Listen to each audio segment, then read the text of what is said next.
우리가 단순성에 대한 연구를 할 때 단순성이라는 것을 다른 측면에서 또 살펴보면 정직이 되겠습니다. 미국 대통령의 관례 중에 그 정직에 대한 사례를 한번 연구해 봤는데요. 미국 백악관에서 제일 먼저 살았던 대통령은 존 애담즈였다고 합니다. 그는 백악관을 짓고 처음 들어가서 식당 벽에 이 집에 사는 사람들은 모두 정직하고 지혜로워야 한다라고 써붙였습니다. 이 문구는 아직도 백악관 벽에 붙어 있는데 중요한 결단을 내려야 할 때마다 미국 대통령들의 그 관례가 되었다고 하는 것입니다. 미국의 그 16대 대통령이었던 에이브러함 링컨이 대통령으로 당선되기 전에 이런 일화가 있었습니다. 주의회 의원에 출마한 링컨에게 소속 당으로부터 선거운동비로 쓰라고 200불이 왔습니다. 그렇게 큰 돈은 아니었지만 지극히 가난했던 링컨에게는 아주 큰 돈이었습니다. 선거가 끝나고 링컨은 마침내 주의회 의원으로 당선이 되었습니다.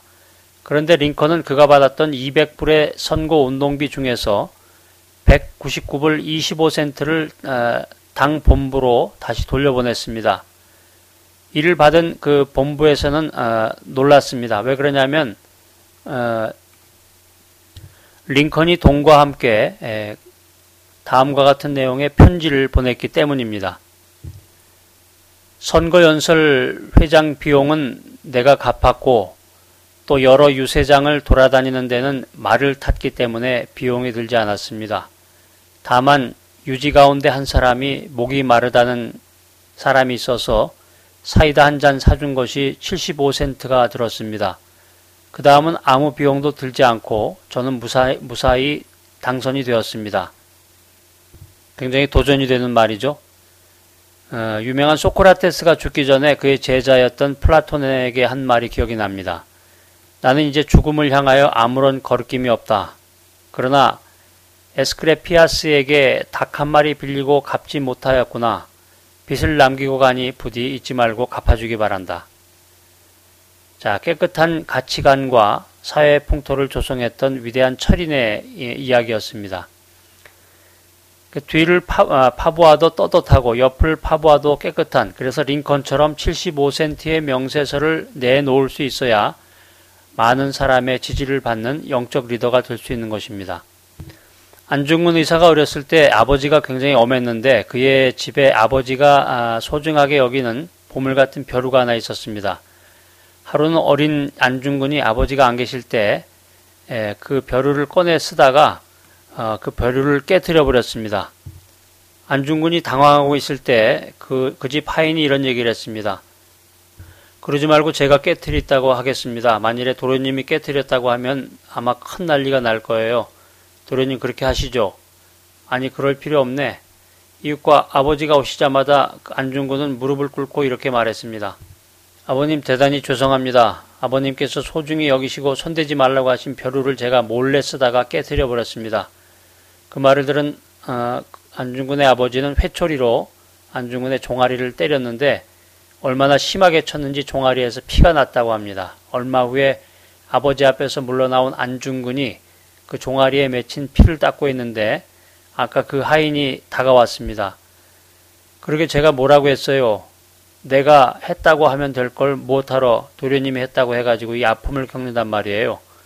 하인은 어린 도련님이 안쓰러워서 그렇게 얘기했는데 그러자 그 안중근은 이런 얘기를 했습니다. 좀 아프긴 하지만 마음은 편하네. 잘 들어두라 하고 아프고 괴롭지만 마음은 편하다. 이것이 정직이다. 이것이 정직의 대가이다. 금세기 초에 영국의 침례교 목사로서 대설교가였던 메이어 박사는 처음으로 영국의 캐직 사경회의 강사로 초대를 받았습니다. 그는 이것을 큰 영예로 생각했지만 선뜻 초청에 응하지 않았습니다.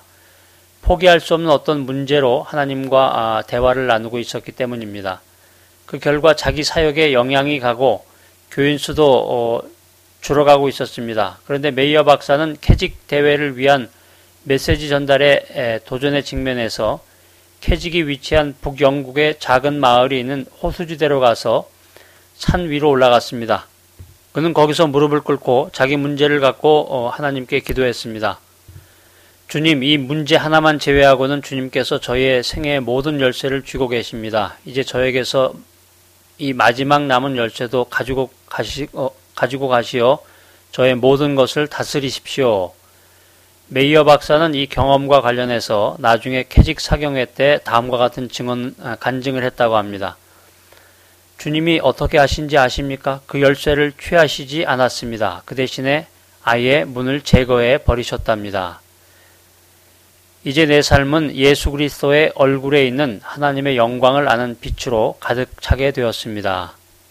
이 고백의 결과로 그날 밤 캐직 지역의 호텔과 성도들이 머무는 가정집들에는 밤이 깊도록 불이 켜져 있었습니다.